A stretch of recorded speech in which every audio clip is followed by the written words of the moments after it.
What's up guys, Terrence here from Retro DNA. I told you I was working on a custom project here. I took this Xbox One kiosk and we turned this bad boy into a custom PS2 kiosk. Let's talk about how I did it after this.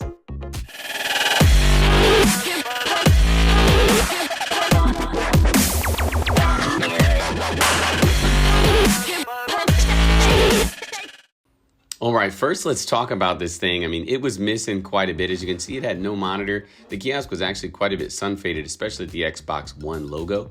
The electrical was completely ripped out of this thing. It had no console, and it was missing that key middle acrylic piece with the half-cut Xbox, which is what makes this thing so unique. And that honestly is what made this project quite difficult, but I had a great vision for it, so let's get into it. As you can see, first thing I did was rip out just basically a thick paper overlay. I had to use quite a bit of Goo Gone to get all the sticky material out of it. And then I just started kind of chipping away at some of the things that needed to be removed. This Xbox One sign, as I mentioned, was really sun faded. You can see we pulled that off. In fact, it broke as I was taking it apart. Got all the LEDs off, so those are completely usable. Then I had to get a bit creative, and I had this idea to go ahead and float my PS2 right in the middle. So as you can see here, I'm gonna mount a bar. Had to grind it down so that I could use some JB Weld to get that on there. Here we finished it up. JB Weld worked perfectly, so we got that bar in place.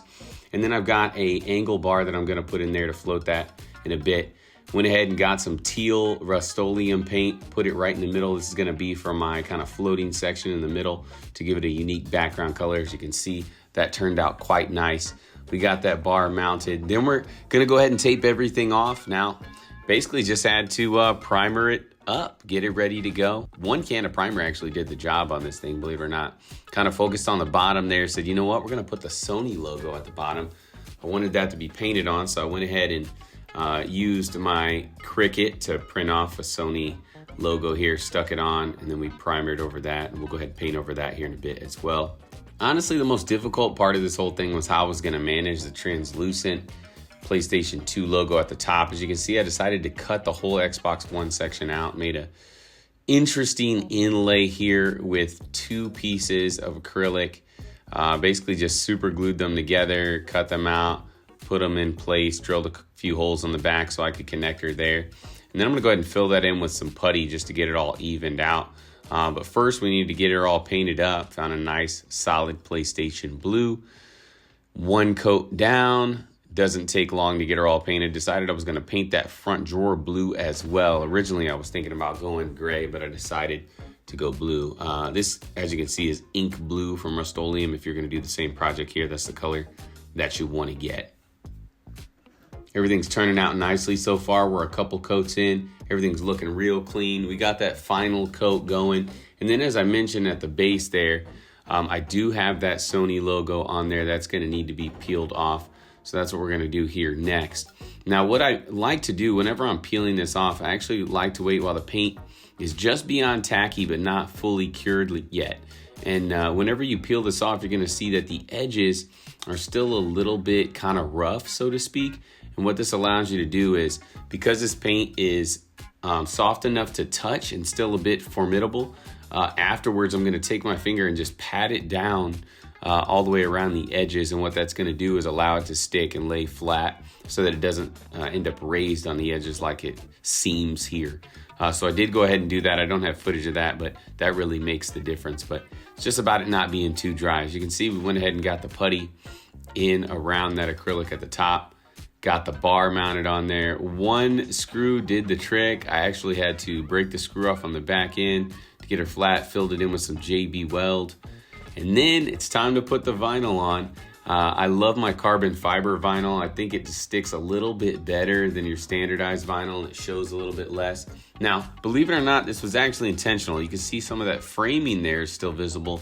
And then I put a vinyl rectangle on there, which is gonna kind of give it a slight 3D touch. Next, I gotta put the PlayStation 2 on here. And let me be honest with you guys, this is the most difficult part of the entire thing. I'm gonna have to cut through 2 layers of vinyl with a razor blade and trace this thing to perfection. So we get right to it.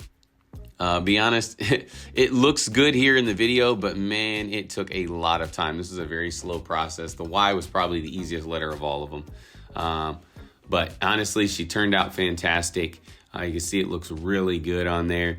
Right now, you can also see some white marks from where I super glued those two pieces of acrylic together.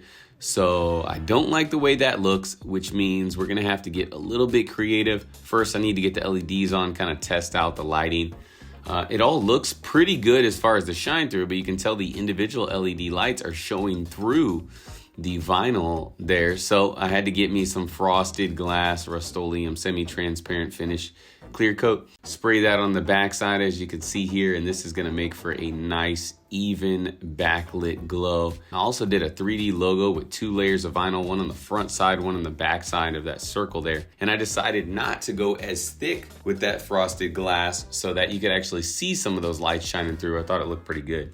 Next, we're gonna take care of the wiring at the bottom, which is gonna help me get this bottom LED bar functioning again. That thing was completely out. And the wires were in place there. I basically just had to splice them together with some additional wires. I took one set of wires out of a fan from the back and used them to get the lights going. As you can see, that board there is pretty much just had it. I'm gonna have to solder all of that together, which I don't keep footage of, but I do end up doing that. Then we're just reconfiguring the lights for the LEDs inside of this acrylic piece here. Got those working again. And man, once she's lit up, you can see how dirty it is. I'm really surprised at how good a condition this thing is really in. Very few scratches. I mean, heck, it is acrylic, so it's not gonna be perfect, but man, it looks darn good. I think that was probably the biggest win of all this, was just finding one in such good condition. Now, here we are, we've moved inside the house and you can kind of see everything lit up. She's looking pretty darn good so far. I'm really happy with the way the TV sits on there. I had a bigger TV initially, but it didn't look right, so I had to get a smaller size. I just switched it out with one I had in my garage. Then, believe it or not, we're gonna float a PlayStation 2 Slim right here in the middle using, I forget what it's called exactly. It's not really sticky tape, but it's more like a Velcro type material. Went ahead and used my vinyl to put the PS2 logo across the front, which is also gonna illuminate when the acrylic lights up. It looks freaking awesome. That I did not anticipate, and I was really excited for that end product. Got everything in place up here in the arcade, and man, this thing is looking good. Just got a few final touches, got to get her wired up. Got my PlayStation 2 Fat in the bottom, which is the actual working console. Routed a couple extensions for the controllers.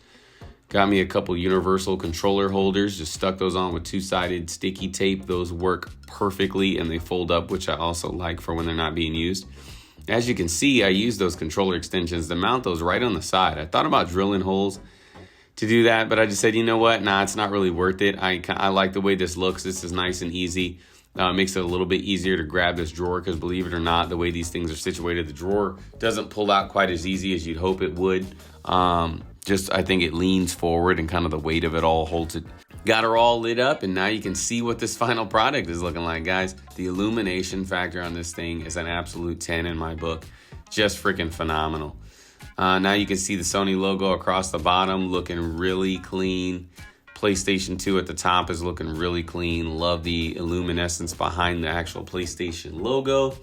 And I cannot go on enough about how great this thing turned out. I'm super excited for this. I love having something no one else has. I mean, just a unique touch. Something that's truly a conversation piece for when people come over to visit. That PS2 floating in the middle worked out even better than I had hoped.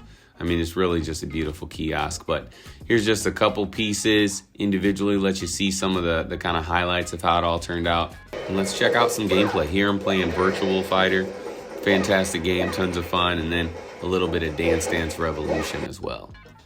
And I'm gonna be honest with you guys, Dance Dance Revolution is actually one of the main motivators behind building this cabinet. We've played DDR inside the theater room a few times and just felt like there wasn't really enough room. I'm not gonna lie, the majority of the use of this is probably gonna be Dance Dance Revolution, strangely enough. But hey, you love what you love. So here it is, guys, my PlayStation 2 custom kiosk. Let me know what you think in the comments.